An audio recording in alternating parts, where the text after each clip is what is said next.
So, hey, everyone, welcome. It's the Irreverent Sensei first interview on our channel. So this is awesome. We got a great guest here with Tim Cardinal with us to start this with. So if you just found this video, that's awesome. And if you're wondering what the heck Irreverent Sensei is, then go back and watch our little intro video because it was awesome. And we're just one take wonders. We banged it out really easy, so it was great. So in this channel, we're trying to find out what makes good martial arts good. Kind of cut through some of the BS. And you're probably wondering, who are we to be doing that? Well, the we I'm referring to is myself and Joe.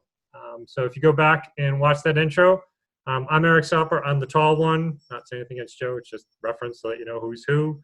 I've been studying martial arts. I started when I was probably about 13 or so. I did Weichiru to the 4th degree black belt. And then from there, kind of followed Joe to his boxing gym, did some boxing there, and a little bit of jiu-jitsu, enough to know that I would get my butt kicked by anyone that really knows jiu-jitsu. And I had the pleasure of working with Tim a few times when he came way back here several years ago, which was awesome. But that's me. The real sensei of Irreverent Sensei is my buddy Joe Bellany. Joe's resume is a little more impressive. He's also a 4th degree black belt in Weichiru karate, and I'm putting a little asterisk next to that because I think on paper he's a 4th degree, but realistically I would say much higher ranked. He also is a black belt in Brazilian jiu-jitsu, competed in a lot of tournaments. He's worked with MMA guys at Sid Young Tong's dojo in Cambridge, if I remember right. He's a certified boxing coach, owned that gym that I was referring to with a person named Sean Eklund and Mickey Ward, if you're familiar with him. Joe's also trained with Tim for a number of years and is just really a fascinating, just a passionate student of martial arts, more so than anyone I've ever met, with the exception of probably our guest here, Tim. So what I'm going to do is, Joe, I'll see if I missed anything. You can add on to that and then maybe introduce Tim and we'll jump in. So thanks, Eric. It was a nice, you actually said something nice about me. So yeah, don't get cocky though. I'm glad we had this recorded because that's a first.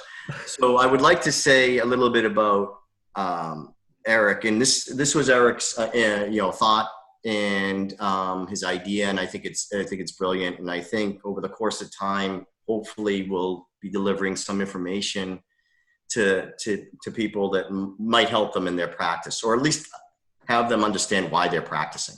A little bit more clarity in their focus. So here's the deal. So my relationship with Tim goes back 25 years ago. And at the time, but even before I knew Tim, he was doing some great things and pulling together principles and concepts around martial arts that no one else was doing. He was living at the time in Taiwan, or he just shortly moved back to his home in Southern California. He has an extensive resume working in Kung Fu San Soo. He's done various martial arts, and he's got trained with some fantastic masters over in Taiwan and mainland China. He also has the ability to understand the language, Chinese, Mandarin, can read and write it, and he's translated a number of books as well as written several great works. But at the end of the day, Tim speaks the language and practices, and he's kind of gleaned out the essence of what good martial arts is, from a Chinese martial art perspective. And that's the essence, the essence, I use that word, but that's what Shen Wu means. It's like the essence of martial arts. That's literal character names. Now, Tim comes over here, he gets involved in Brazilian Jiu-Jitsu because, he can apply the principles and the structures that he learned, what Tim will refer to as a structure, a frame, structure, in Brazilian Jiu-Jitsu, people might refer to you frame. You build a scaffolding it with your bones. But Tim has pulled all this together, and he's done a phenomenal job. And I think people should know of him and learn from him however and whenever they can. So with that, I'd like to say thank you, Tim. appreciate you being here. Not only is like he's my longtime teacher, but also he's like a brother to me. And so, enough of that. Now we're going to get irreverent. So I'm going to start with the first thing, and then Eric, I'm going to let you kick it off. But Tim, I think sometimes it must be difficult and irritating for you to hear all this hoo-ha and nonsense around some of the ideas that people have around martial arts. True or false? So, I always say people can practice, or they do practice martial arts for a lot of reasons. It doesn't. I mean, obviously, martial arts were created to teach people how to fight, right, or defend themselves, or it's always about fighting. In the modern world, there's a lot of different reasons to practice, and I'm okay with all of them as long as people are honest about kind of what they do and why they do it, and especially if they're in the position of instructing or they're teachers, that they're honest with their students about why they're doing things. So, sometimes and also there is a lot of nonsensical elements that come into play, and I feel it's not as, when you watch YouTube, you see a lot of crazy stuff, but I feel like it's not really an accurate representation of how much. I think it's a very small percent of people who do martial arts do fake things and make ridiculous claims, but they get a lot of press. So they're usually self-promoting because the reason they're doing it is to attract students and take their money. And they get a lot of press because they get a lot of flack, but like all publicity is good publicity. So I feel like it's not really as prevalent as a lot of people might think. But the problem with things like that are when you get to martial arts that are, considered, mysterious Asian martial arts, and they're traditional, and sometimes there's the charlatans come along with it. And the problem with those things, that's what we're talking about, is it gives a bad reputation to everyone. You know what I mean? So, you see that kind of thing. In general, though, most people are just honest people training, and for whatever reason, you want to do it for exercise, or people like the culture, people like the discipline of it. It's all good. And then, of course, my focus has always been on, martial arts are for fighting, right? So also why I'm a big proponent of combat sports. So combat sports, any martial art that's a sport is always honest because you compete. So it's hard to fool someone to do something if they have to go try it and it doesn't work. It's immediately apparent, right? It's not something you can bluff. A lot of martial arts, though, I call them faith-based martial arts. It's kind of like religion, where your teacher teaches something and you practice in earnest. I mean, you're honest about it, but you never get to test it. So you never really know if you can do it. And these are almost always in martial arts that they're ostensibly teaching people to defend themselves.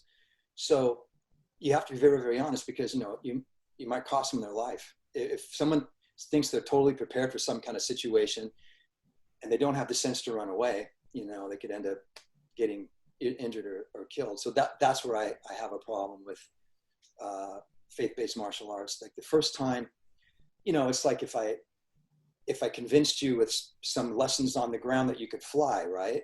You'd want to jump off the roof first before you jumped off a cliff. So a lot of martial arts don't have anything like that, and that's a problem. So, you see that kind of thing. So, and I guess that's kind of interesting thing. Like when you're talking about kind of like, I guess you're saying it, faith-based martial arts. I mean, I know, like myself, I want to use myself as an example. And like I say, to me, yeah, if you're going to do martial arts, and I'd say, I'm going to go on a limb and say, I think probably 99% of the people that walk into any dojo, they can say, I'm doing this for exercise, I'm doing this for health or whatever. But if you pull them aside in a dark room and say, like, yeah, really, but you kind of like want to be able to kick someone's ass, don't you? I think most people that walk in, that's really their ultimate game. And I know, like myself, like studying Wei Chi for a while, yeah, I felt like pretty badass, and against other Wei Chi guys, yeah, maybe I could whatever. But I don't think there was really that. There was, to me, after the years, that I felt like there was something kind of missing there. It was, doing, like you said, the same things diligently, but there were pieces kind of missing. When you were training, like, how did you connect those pieces? What made you kind of see that? Did you feel that way, or? I did. So first off, you can't fault an art for not you can't say, well, this art didn't work in X situation when it doesn't prepare you for that, right? That's like saying, I got taken down and pummeled on the ground. Boxing doesn't work. Well, there's no ground fighting in boxing, right? So, for whatever weight he has, so Weichi teaches you to stand up and defend yourself, and you can't fault Weichi for not teaching ground fighting, right? So you just have to look at individual arts and what they have to offer, and you can't expect anything more out of them than that. That's first. So sometimes people said, "Oh, I did."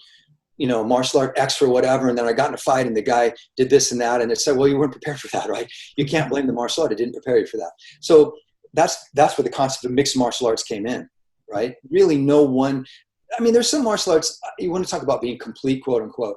There's some that are fairly complete, they kind of have an idea of, but you're not going to find a traditional martial art. They're all, and it's reasonable. They're all going to have an emphasis, right?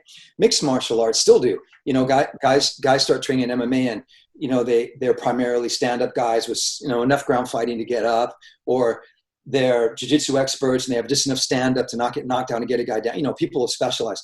But if you're talking about self-defense or actual fighting, self-defense, you don't get to choose the parameters. So it's not like somebody fucks with you and you say, listen, bro, I'm ready to throw down, but no ground fighting. I don't know how to ground, you know what I mean? As long as we keep it on the feet. So, if you're talking about well-rounded self-defense, you need to train, in every range. And that's what MMA does. Now, obviously, if you're talking about self-defense, MMA, you have to modify for maybe a weapon, maybe an environment, but fundamentally here's the thing, the skills that work in the ring, in whatever style you're talking about, are the things that actually work. It's like, if I can punch you, kick you, knee you, elbow, defend against those things, clinch, wrestle, throw you in the ground, and ground fight, it doesn't matter if we're in a ring or an octagon, we're in an alley. The things that work will be the things that work. The only thing that changes is strategy. You know what I mean? So if we're in a sport MMA fight and I'm better at ground fighting than my opponent, like when I coach my guys, you look at, we watch film and you go, okay, this guy's ground fighting's weak, his stand-up's good, my guy's very good at jiu-jitsu. It's like, we're going to close in and take this guy down. You know what I mean? Obviously you'd fight where you're strongest. It's a street fight. My prime directive is to get away. Right. I don't have to win it. I have to survive it. If I get taken to the ground in a street fight, though, it's the same basic techniques that are going to work, right? So this is the reason well-rounded combat sports, MMA being the pinnacle of those, will prepare you for fights better than anything else. Of course, with some modifications eventually and that kind of thing. But as far as having actual applicable technical proficiency, understanding what it's like to be hit hard for real, or choked, or someone trying to break your limbs, right? And beyond all that is the mindset. I feel like this is why I competed as much as I could in all kinds of different combat sports venues. And the reason I encourage it so I get people that come in and they go, Tim, I want to learn self-defense. So they're going to do like the MMA curriculum, or they're going to do jiu-jitsu. And they go, I don't really care about competing. I'm okay with that, but I highly, highly recommend it. The hardest role in the academy is going to be 50% of the intensity of a competition, because it's the adrenaline levels up. Adrenaline is adrenaline. It's the same chemical, right? Whether you're in a ring or you're in a street fight, and the better you can handle those kind of stress hormones under pressure, the higher chance you can have of surviving, right? So I highly recommend. So all those things are included in kind of well-rounded sports combat training. You can, even if you compete a few times in your entire life, just going through the, kind of the horror of your first competition, already you'll be better off, right? So that's part of it. So in my own training, the Kung Fu I did as a kid was kind of all self-defense, street fight oriented, and it was good. The problem was, there was a huge range of technique, and the sparring was never really, it's kind of semi-cooperative, like you're attacked randomly, and, it's in the area that you should train a lot. Like, you don't want to always just be going 100% geared up, full contact sparring, but you have to do it sometimes. And we never did. That wasn't really part of it. So I got some, I feel, very useful skills. When I went to Taiwan to train, and I was interested in fighting. So, the Xingyi school I first went to was a fight school. So they competed in Sanda, Chinese Sanda, for people that don't know, it's basically kickboxing with throws, no ground fighting. So it's full contact kickboxing. We were allowed to knee and elbow as well. And then you could throw the guy, then it stopped. So I felt like in just a year or so, I trained a lot, but in a year or so's training, I felt like much more confident in those kind of stressful situations, because every single day in class, we would spar. Sometimes we just wrestle. Sometimes we just kickbox. Sometimes the other person could wrestle and I can only kickbox, but there was always like non-cooperative full contact training. And within months, even, I was like, much more confident. And then I started competing probably less than a year in, so I feel that was a big revelation. It's like, you could potentially get to a fairly high level of, kind of actual ability with light sparring or moderate sparring over a long time, but you could cut that process, by years, if you just spar hard. Not talking about under control, it's not Thunderdome sport, but you have to have real contact. And here's the problem with teaching. The higher the intensity of sparring, the greater the risk of injury. Right. So, I don't want to discourage anyone from training, but if say you want to be an MMA fighter, or just Joe will tell you, you say you want to compete at a higher level in jiu-jitsu, mm-hmm. and you train at that level, you have a 100% chance of injury in your training. You will be injured. It's absolutely inevitable. Hopefully not horribly injured, right? That happens too. And usually those are guys who won't tap soon enough, or they're going nuts. You know what I mean? But you're going to get injured, and then you have to rehab up or heal up and then go, or have surgery if it's bad and then go again. Now, do you have to train that hard to defend yourself on the street? You do not. I think you do not. You could have, because you can fix the parameters of the sparring. So the intensity is high, but within those parameters, the risk is lower, right? If you want to compete in an actual higher level in a combat sport, you're going to get banged up. So, but you're also going to be a badass when it comes to, not as a person, but when it comes to, like, you're in the street and somebody attacks you, you're going to be trouble. You're going to be proficient at it because you've done it. You've done it for real, right? So the responsibility of a teacher, presupposing he really knows what he's talking about, it's always the same thing with your students. You don't want anyone to get hurt. Now, you get a black eye, you get some, of course, but you don't want anybody to get really injured. But on the other hand, you want them to be really able to fight, right? So this is also why the people that have now, not everyone, it depends on the coaches. Some coaches are, maniacs, but combat sports, once again, has the answer, because think about something like boxing. They've been boxing for, as we know it, for at least 300 or 400 years, right? Or Muay Thai goes farther. They've been doing sumo for a millennia. They've been doing like Chinese wrestling for 3,000. So over time, you come up with ways to train people to be actually proficient and minimize injuries. So all these things are in place already. It's the worst injuries I've seen. Some of them are people that especially after MMA became popular, they had these kind of traditional martial arts where they never really sparred hard, and then they'd watch, guys like train MMA or other sports, and they'd say, wow, we need to spar too. And the coach has no idea. And then people just went out and just injured each other, right? Because they don't know how to train, because it wasn't a combat sport. There was no format for it. So that's another thing. You have to be very careful in a lot of places when they say, we're going to start sparring. It should be as safe as possible, as realistic as possible, and at levels. So the pro MMA fighters I coach, it's much riskier for them, but the reward for them is they win an MMA fight. So if you're saying, I want to defend myself, and we'll say, well, we'll do kata and a little light technique work, that's not enough. Yeah. Do you have to put on gear and like go 80%? No, either. There's a balance of it, but you have to be realistic about it. You're not going to do katas and breathing exercises and applications on a completely compliant opponent and then getting a knockdown drag out fight to be able to use that. It just doesn't. Nothing works like that. That's kind of, I think that's a point that I like that you, because you kept mentioning kind of like, I think you used the term like non-cooperative opponent or something along that line.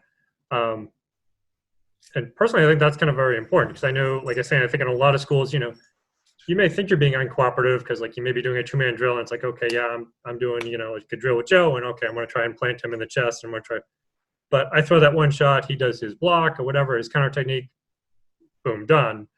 When realistically, if we maybe slow that down and I throw that punch, but maybe he didn't move far enough away, I could turn and, hit him again or, I don't have to come at him hard, but if I just kind of keep it going a little bit, I guess, the way to say it, and like to your point, be a little more uncooperative, you get more out of that than just kind of the one and done sort of Right. bit. That has its place. I mean, you have to learn somehow, right? So, you'd start off with, the punch is coming. So, that's like boom, like is it bunkai in karate? Like you do the kind of one attack, and that has to be done. I mean, that's good, but you're right. Once you know the pattern, say the guy throws a straight right at your face, and then you block it and you hit him a couple times. Once you've done that for a couple classes, doing it as a warm-up's fine, but you will get nothing else out of that unless there's increased resistance. It's like lifting weights. If you can curl, 50 pounds 10 times and that's all you ever do, you're never going to get stronger. So you got to add a little weight, right? So you have to grab, this is the responsibility of the coach or the teacher. You have to be able to, and it's individual as well. The other problem I see is, giant academies with nameless faces and gis, and the teacher, saying, okay, now we're going to X, and 10% of those people are way not ready for whatever X is yet, and then they panic or they get hurt and they quit. Whereas if you would have brought them along at a pace that was appropriate for them, they would have been awesome later. You know what I mean? Mm-hmm. So it's also an individual thing as a coach. You have to pay attention to every single student you have. And if you have a giant class, you need to have helpers that can do it as well. Right. So you have to increase resistance. So, and people like if you come to me and you say, I want to learn self-defense, you'll start sparring in the second class. Right. And people are like, what? Because again, the amount of put a mouthpiece and brass knuckles and then try to, so any sparring is by definition, my definition is you have the element of non-cooperation and an element of resistance, those two elements. That makes it non-cooperative. So the training you just talked about, if you punch me in the face and I know it's coming and I stand and you hit me, it's a little stress. That's how you start, right? Yeah. Like I can't daydream. You said, I'm going to punch, you go, hey, Tim, I'm going to punch in the face with my right hand. And I go, huh? And then so I still have to, so that's how you start it, right? Yeah. But there's really no resistance and there's no non-cooperation. I mean, you're cooperating, you're telling me what you're going to do. And once I block and hit back, you're letting me do it. Mm-hmm. So that's how you learn the timing and distance of it, the pattern, where the targets are, whatever it happens to be, right? Mm-hmm. But then you need to go past it. You need to go past it soon because people are smart. You can practice that pattern for an hour and you say, I got it, right? Yeah. And review it every time a little bit, but it's not going to help anymore. So if you come to me and say, I teach you in the first lesson, I might talk about, alignment and stance and how to cover your head. And then I throw slow punches and I call them out. I go, left hook. And I throw a slow left hook. You cover your head, straight right, you parry. Yeah. The next class, I won't call it out. I'll throw the same punches at, with not much speed yet. Already it's like, now it's sparring a little bit, right? Right. There's an element of non-cooperation. Like, I'm not going to hit you where I said I'm going to hit you. I'm going to hit you where I think I can. Right. And I won't hit you hard. So you learn, right? You go, wow, that really would have hurt. But I don't hurt you. And then it goes from there. And I can introduce that after an hour's training. Now, is that how, when you were training in China, is that kind of how things were done? They just kind of showed you those sort of basic sort of like structure and whatever, and then they kind of went off there, or how did that work? Not really. So there's a longer process, although not as long as, you might. Now, it depends on the school. Some schools, some of my teachers were very, very good at certain things. I have no idea if they could fight in the street. I didn't care. I just wanted to learn what that part was and absorb it into as an attribute, right? And they'd be, very good at like push hands, or some were very good at standing grappling. So, I don't know if you threw in the ring, what would happen? So, I didn't care. And those schools those were, there's less to do there. The fight schools, like when I practiced Xing Yi Quan when I first went, it was pretty quick though. So I mean, I was young and in shape. I'd done martial arts already. So I don't know, maybe if you just walked in off the street, but yeah, they start the same thing, alignment and standing, right? Hold stances, and you start learning like basic movements. You do them over and over and over. But within like a very short time, you'd start hitting a pad with it. You know what I mean? And then my teacher would say, oh, you can use this as a throw. And then you'd kind of drill it, like you just kind of like your bunkai, like semi-cooperatively. And it would go like that. But within not very long, it would do basically what I said. You'd start off with like very light, slow, kind of like defending against blows. So maybe a little bit slower process, but along the same lines. And then drills like this is a simple drill. So a guy goes behind you and puts you in a standing body lock, like he gets you in a bear hug from the back, right? And then you teach your student, okay, I make base, right? I line my body correctly against it. Here's a couple of escapes. I pull his foot through, I flip him over. I have a sit out from, you kind of drill these things. The next time he comes to class, the guy doing the bear hug doesn't have to hurt him, doesn't throw him. He just holds on as tight as he can, right? So now it's still safe. I'm not going to, you're not going to suplex the guy. You're not going to crush him. You're not going to slam him on his head or shoulder, but you're not going to let go. And then the guy starts to go, oh, and then he starts to figure out how to chain them together a little. You know what I mean? That's sparring. There's an element of non-cooperation. So these have to be introduced early. And you can see if you do it correctly and you understand the hierarchy of training and the progression as applies to that individual student, you can make it really, safe, especially at first, and realistic. So, Tim, I kind of want, there's like I said, I don't know where to start because I have a lot of stuff here. And I apologize because the dogs all of a sudden like want to spend time with me, even though like if you hear them in the background, I apologize for that. I do want to get to this quote because I know we're going to run out of time fast, and I do think this is an awesome quote. You talk about, I'm going to bring up your book, After Combat Throws book. So you wrote this like, I don't know how long ago. I bought it probably like 25 years ago. I'm going to admit, I was that guy that probably when I bought it, I skimmed through the front, I read some of the back, but I like went to the pictures and went, oh, I want to try and do that. That was the problem. Yeah. And I think that's kind of what a lot of people do, right? They just kind of look at that and they're not looking at the principles and everything. And we're back. Well, no, you have really quote in here, and I guess to me, this is kind of what the essence of what Joe and I are trying to get at. So I don't know if you're going to elaborate a little bit more on it. And you say, you're talking about like this uncooperative stuff, but you wrote in this book about the ideas are my own interpretation of the principles of martial art based on my own research and experience. It's the responsibility of each individual to come to his or her own conclusions based on one's own experiences. As far as martial art theory is concerned, the ultimate test of truth is whether or not your views hold to help you make a more efficient fighter. So I don't know if you can maybe expand on that a little bit more, because I think that's really awesome. And I think that's really what we're getting at is we want people, if you're going to do something, know why you're doing it. If you think it's true, okay. But if it's true, is it making you better? Or are you just doing it because someone told you it was true? So, the greatest instructor of anything can give you information, right? Facts, can give you a method, but he can't do it for you. Yeah. So that's the first part of that. I don't want people to think that I'm going to memorize these principles and then a few techniques, and then you still have to be able to, you have to internalize it by a lot of practice, and everyone's a little different, right? So whatever, and everyone's, when I wrote the book, it was on throws, but the principle I feel should apply to anything you're doing, right? So that was my point. It's like this, hopefully, I tried to distill all these things I learned into like chunk it so that people can understand it more quickly, and then troubleshoot for themselves. Because you don't. So the first part is, you want a teacher to teach you things, right? You want to learn principles, you want to learn techniques, but it's the don't give them a fish, teach them to fish idea, so they can do it on their own. But you have to realize as a student, it's not like you have to put the work in once you understand it, right? And the second thing is the kind of flip side of that is you should not be dependent on your teacher forever. If you're at a certain level of training and you try something when you're sparring and it doesn't work, you should, it depends on your level of student, but say you've trained for a while and you're good at it, you shouldn't have to go, teacher, why didn't that work? It's like you should be able to analyze it with the principles you've learned and fix it yourself as well, right? And then you can self-teach. That doesn't mean no one can teach you anything, but you want to be, like you'll see it, guys will come to class and they'll learn basic takedowns, right?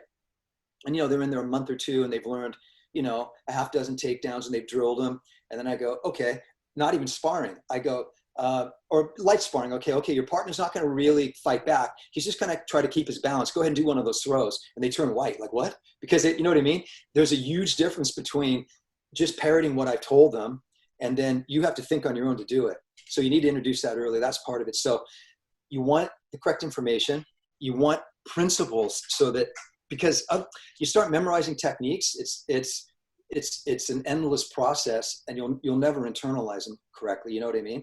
Like don't be afraid of the guy with 1,000 techniques once, the guy that's done one technique 1,000 times kind of thing.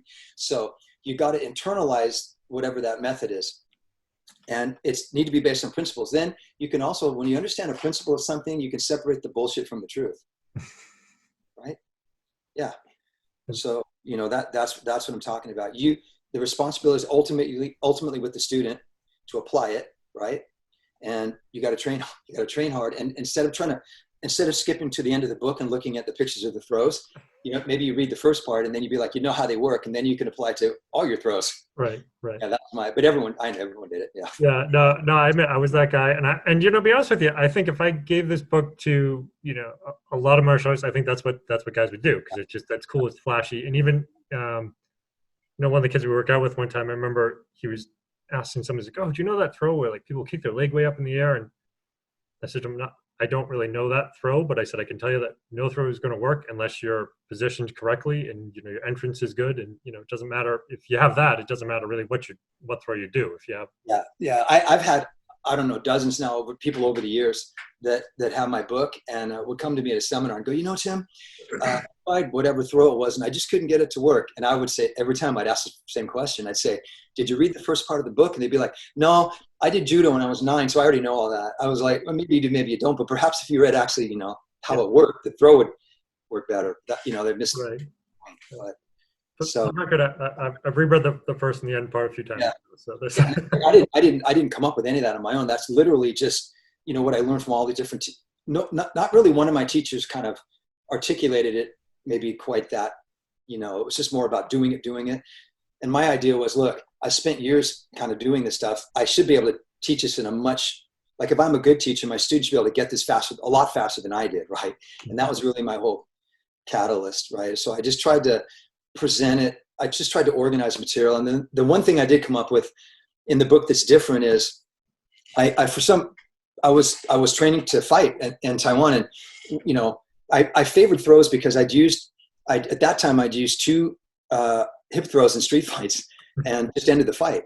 Mm-hmm. And I was like in my 20s at the time, and I was like, man, that was a lot easier than getting hit a bunch in the face, right? While you're brawling back and forth. Like I got in fast because once they hit the ground, they're knock the wind out of them kind of thing.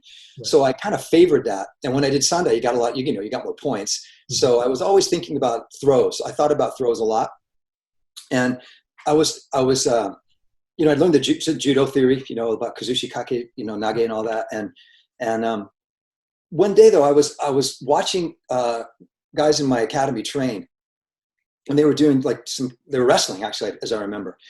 And I was watching, and it occurred to me that people always fall in the same pattern.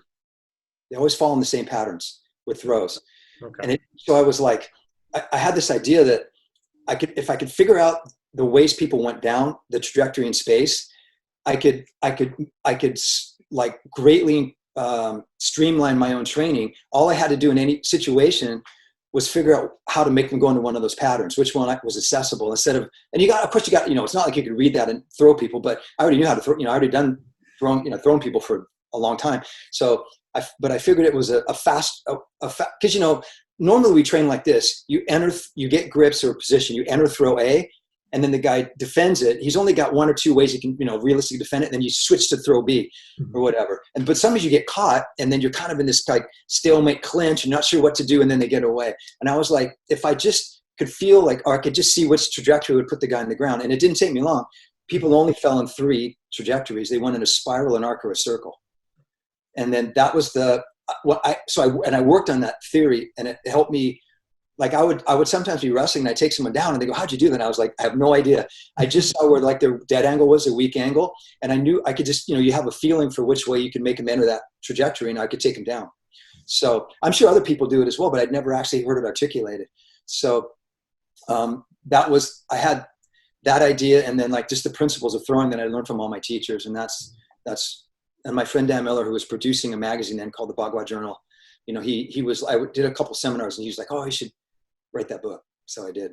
So the essays at the end of the book too, can you tell me a little bit more about kind of what inspired those, or how, Well, I wanted to publish like I wanted to publish a separate book, basically with like the theories that I'd had, like my interpretation of what I'd learned from all my teachers and stuff. And I'd written it, and Dan, the publisher, convinced me no one would buy it because there were no pictures. And he goes, really wanted to do was he wanted to make the Effortless Combat Throws like a bigger book. And, I'm not an editor, so I went, oh, all right. So Dan put it with that book, and he's probably right. I don't know who would pick up a book on martial arts with no pictures and, wouldn't buy it. So that's where that came from. I'd written essays. I'd written articles for magazines and stuff. I'd written, a number, but I started to write essays actually just for myself. I don't know, just to kind of write my ideas down. And then that's where that came from. And a lot of it was based on the Chinese internal styles and kind of like what everybody hears. And then when I actually learned it, it was quite a bit different, most of it, than what you kind of think it is when you first hear it. Like you use intent. So can you talk a little bit about that? That's very important, because I think it's like playing a game of telephone. Like the Chinese language is constructed very differently than what we would speak here in the West, like with English. And so there's a lot of the subtlety, or the nuances that are missing, and then people that don't understand Chinese tend to make up stuff based upon the lack of language knowledge. Right. Well, so that's absolutely true. So I think anything that's written in an old or archaic language is hard for anybody to interpret, right? So there was a couple things, the kind of those boxing manuals and the Taiji classics and those things were written in the end of the Qing dynasty for the most part. It's kind of it's not classical Chinese, but it's kind of, semi-literate Chinese. And there's a couple things I think that is why, and understandably people misinterpret, well, two big things. One is when you translate it to another language like English, it's going to require a fair amount of explanation, right? Because it's not Chinese. It's like Chinese is concise. So, and also it's from a different time. So if you translate one sentence and someone reads it, it's probably not going to be apparent what they're talking about. That's the translation thing. And the second thing is in Chinese, they're like, they have a term like they're specific to that art. Like you have jargon for any kind of a discipline, right? Like if you're talking about music, I wouldn't understand what I don't know how to play an instrument. So if you're speaking English, but you're talking about music theory, music notation, I would hear the word, but I wouldn't have any context. Right. Well, that's martial arts sayings in China. Only martial arts people, they would understand the character, or they'd understand like that word, what that word is, but they have no idea what the context was because they don't do martial arts. So you have that coupled with it's translated to another language, and that's a recipe for confusion, right? So I can read classical Chinese. So you can read it and go, oh, okay, I got the idea. But still, you have to understand the actual martial arts part, and that has to be taught to you by a teacher. You know what I mean? So I was just talking to one of my students not long ago the Chinese say, 用意不用力, like use your intent, not brute force. And people, that means don't use any force. And it's like, that's exactly not what it says, right? If you say don't use one kind of force, you're presupposing there are other kinds of force, right? Don't use brute force, then what kind of force do you use? This is what they're talking about. So they're talking about like an intent-driven, perceived kind of external resistance that you imagine that causes certain tensions and things in your body. That's what they're talking about. Not like don't use any force. But if you just read it, you'd be like, oh, I'm not gonna use any force. It's so these things can be and if you could read Chinese, you'd still be like, well, don't use brute force. They might be one step ahead of you and say, well, what kind of force do I use? But you still have to be taught that, right? So these things are difficult, and they were written not for beginners. They were written for people who are already quote unquote masters of the art to remind them of the important principles. You know what I mean? So you've been in an art, you've trained, your teachers taught you what all this meant, you understand it, you've actually internalized it. And, you want to have like some, major points just to make sure when you're teaching, you don't skip anything. You know what I mean? That's what they were written for. They weren't written for, modern Americans to have a one-line translation into English. And understandably, no one's going to get what those things mean. So, a lot of the notes at the end of my book were my interpretations of what I learned of those ideas. And I think that's kind of interesting because I just kind of relating it to like I said, because you understand Chinese and everything, you kind of understood what they were kind of getting at. I'm just thinking like, Joe, you can relate to this. Like when we'd work out with the Okinawans and they'd be like, if they spoke any English, they may be like, put you in a position or something and be like, oh, yeah, good. It's bad, and it's like that. And you just tried to interpret it from whatever, you could get from it. But, like the difference is you, Tim, understanding kind of exactly kind of where they're coming from. Yeah. So, you don't have to learn any of those things in Chinese. I mean, if you have a good teacher that speaks English and understands them, you can explain them perfectly clearly in English. Right. You just have to understand the concept of them, So, I mean, I feel like back in the day when they were written with their own students, everyone would be clear. It'd be like, oh, okay, they understand the jargon and they understand the language. So, yeah. You use the word intent, and that's kind of one, if we can just kind of go down that road a little bit. Because I know that's something like Joe's been kind of really focusing and working with us is kind of intent in your movements, intent in your practice. Can you explain to everyone just a little bit more about how you see intent and how you use your intent in practice and how what the importance of that, if you think it's important, and how you use that? So intent's a huge study, right? It's maybe the biggest study. So, and everyone uses their intent obviously too. So it's not some magic thing that you call, everybody. So it's the paramount importance that they put on it. So for example, a lot of people have heard of Yi-Chuan, right? Mind boxing. The guy that invented it, Wang Xiangjai, did Xingyi, and then he traveled around, did a lot of martial arts. And this is 100 years ago. His criticism of Chinese martial arts where it's turned into performance art, kind of like Wushu became, right? Because people would perform these forms and they're very good athletes and they had nice posture, looked great, but they really couldn't fight. They had no what he would call like martial power. I mean, they were in good shape and all. Kind of like, a ballet dancer is in great shape and has super balance or whatever, but they're not doesn't necessarily mean they can brawl, right? Mm-hmm. So there's a different kind of development, of body use. So, muscles are muscles and all that kind of thing. But the way when you make mind-body connections, they're specific to events. You know what I mean? So what his idea was, we're going to get rid of basically all kind of Wang Xiangjai's idea. We're going to get rid of all the forms or whatever. We're going to stand and use our intense imagination fundamentally. You're going to use your imagination to imagine things, and then we'll do simple movements, build up real power, and then we'll just, then we'll have some basic techniques and everybody can fight. So the intent idea, so everyone, there's a difference when you say mind and intent, right? So your mind is the, the all-encompassing, whatever that is in your brain that is cognizant or thinks, right? So intent is more of a focus of it. So we've all done this. Have you ever been studying and you're tired, right? And you read a page and you sounded out every word in your brain. And when you got to the end of the page, you go, no idea what that said. Right. Your intent wasn't there. So there's different parts here. You know what I mean? Mm-hmm. So, how many times, you're listening to someone talk and at the appropriate moment you go, oh yeah, yeah, and then you have no idea what the conversation was about, right? So there's some peripheral attention, but no focus of your intent because you're watching TV. It's focused somewhere else or whatever. So we know how that, so the part of you that's paying attention is your intent, yeah, the intention's there. So so what does that mean? So, in martial arts practice, it's literally your like Xing Yi-Chuan's another good example. Xing is your shape, your form. Your shape is created by your intent. Yi is intent in Chinese, right? Literally the intent part of your mind. Okay. So what that means is, there's no random movement. There's no, your intent is creating this kind of shape and movement. And you would say, well, you always do that. It's like, no, you don't. People move randomly all the time. They have no idea that, and you want to be cognizant of it while you're training. And how do you do it? This is the thing. It's really, really simple when you understand it. and people will wax on with these great long explanations. It's just pretending. When you imagine something, it causes a physical reaction. Like right now, if you're afraid of snakes, and I said, imagine a snake at your feet, your heart rate will go up, you get a shot of adrenaline, right? Your throat would get, your mouth would get dry. There's nothing there. What caused it? Well, your intent did.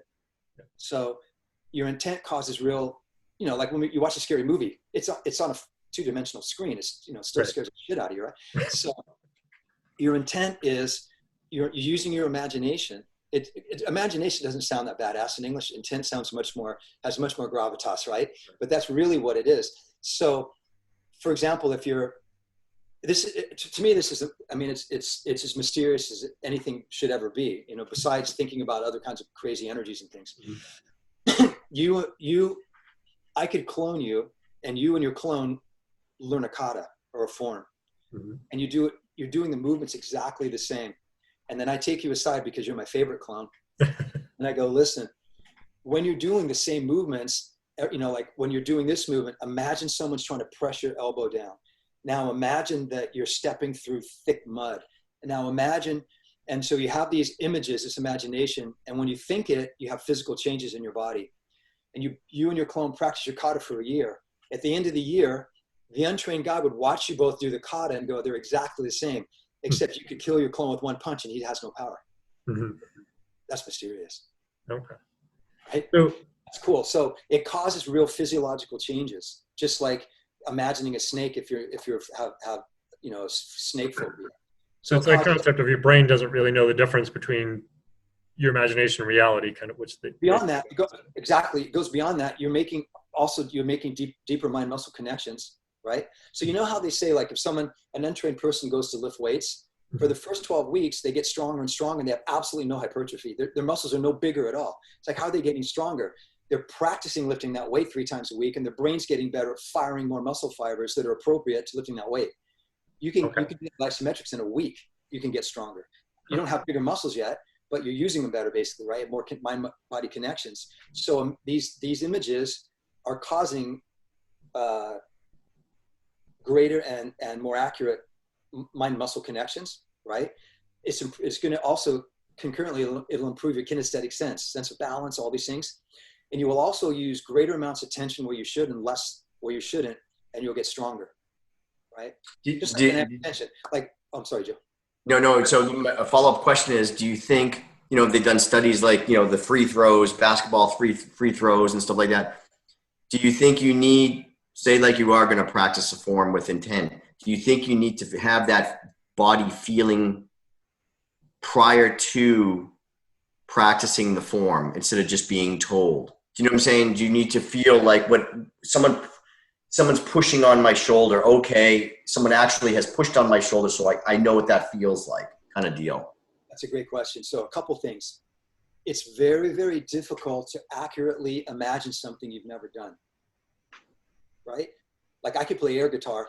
It would look nothing like you playing an actual guitar. You know, I don't know where to put my fingers. So you'll notice in a lot of the styles, it's things everyone's done, like basic Taiji. They'll go, imagine you're in water. Everyone's been in a pool, probably. You know what I mean? Or imagine you're lifting something heavy, or imagine. So you need, exactly correct. You have to have shooting a basketball is a fairly complex motor skills. It involves a lot of, so if you've never ever held a basketball or shot it, I would highly doubt if you imagined it, it would help at all. I mean, maybe a little bit by modeling, like you look at a guy do it and you go, oh, kind of. But if you've actually shot, you know, hundreds of free throws, so kinesthetically, you know what that feels like, and you have that mind muscle root connection, then it's going to really help. But interesting you brought it up, Joe. There are actual studies where they've done all three. They've had people that have shot basketballs. Imagine they shot a basketball. Then they have people practicing shooting a basketball. And the guys that imagine, it helps, right? Then they have people going through the motions of shooting a basketball out of basketball, and they get the best. They'll improve more than the guy just imagining it, because they're actually putting if you're matching your imagination with the motor skill at the same time, you get the most benefit. And that's exactly what martial arts training tells you to do. And so do you think that's kind of like essential, because in form training, it sounds like it's imperative. It's probably one of the most important parts, right? Of form training. Yeah. It's the, that's how you beat your clone, right? Right. So not the movement's important, but you can have good body mechanics and go through these movements. And if you have someone train with their intent in the wrong place, they would get worse, right? So it's a matter of focusing the intent and imagining things, and it literally causes real physiologic changes. I mean, it's not just, that's why doing it while you're moving is a lot better than just imagining it while you're sitting around. You'll get mind-body connections, but it's the kinesthetic, you don't have the kinesthetic kind of feedback from it, right? So like I do these things in seminars, it's super interesting. Like I'll have someone stand kind of in a santi, like one leg back, a staggered stance, and I'll have them lock their arm. And then, you kind of line them up, and I won't say anything else. These are people who've never met me. And I'll say, listen, imagine, like kind of like your unbendable arm where you shoot your intent out. I do that. I just say, imagine you're reaching for the far wall, and you just, you're not really moving, you're just imagining it. And I'll push their hand, and they're dead immovable. And I'll say, keep doing it, keep doing it. And I go, imagine someone's behind you tapping on your shoulder and they fall back immediately. The only difference, they don't turn their head, nothing actually physically moves. You can't see anything move. As soon as they brought their intent back, they lost their balance. Why?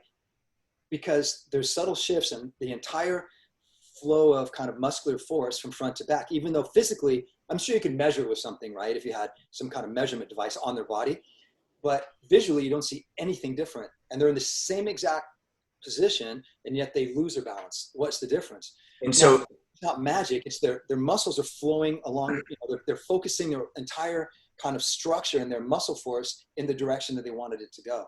And that sounds a lot like what people would say, like what chi or ki would be. It's like, that for the untrained, without the understanding of how you're explaining intent, they would say, well, that's just.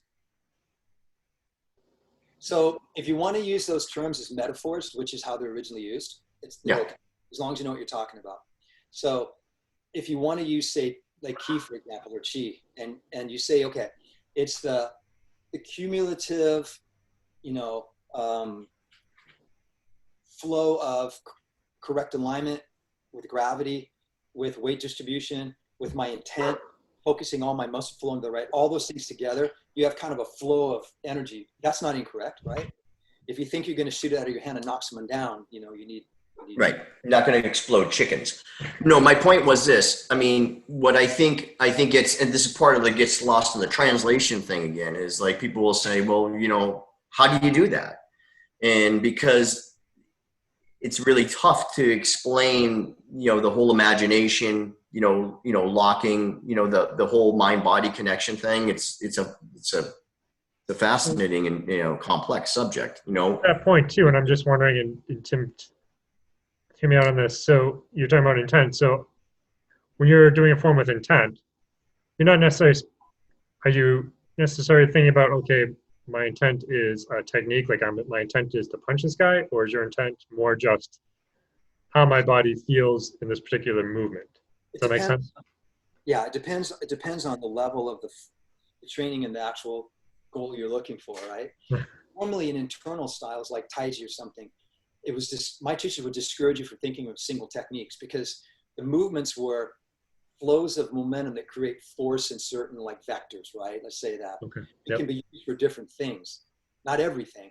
If you start thinking this is just technique X, you will, even if it's subconscious, you will start to subtly kind of like change it into just that technique. And now you're missing out on, on the rest. So say, like when I first went Xing Yi Quan, P-Quan, it looks like a palm to the face, right? And it is, it's a palm strike. But the first technique my teacher showed me was this big kind of entering throw, because he wanted me to understand it wasn't just wind up and then smash a guy in the face. This whole flow of momentum was like a downward wave.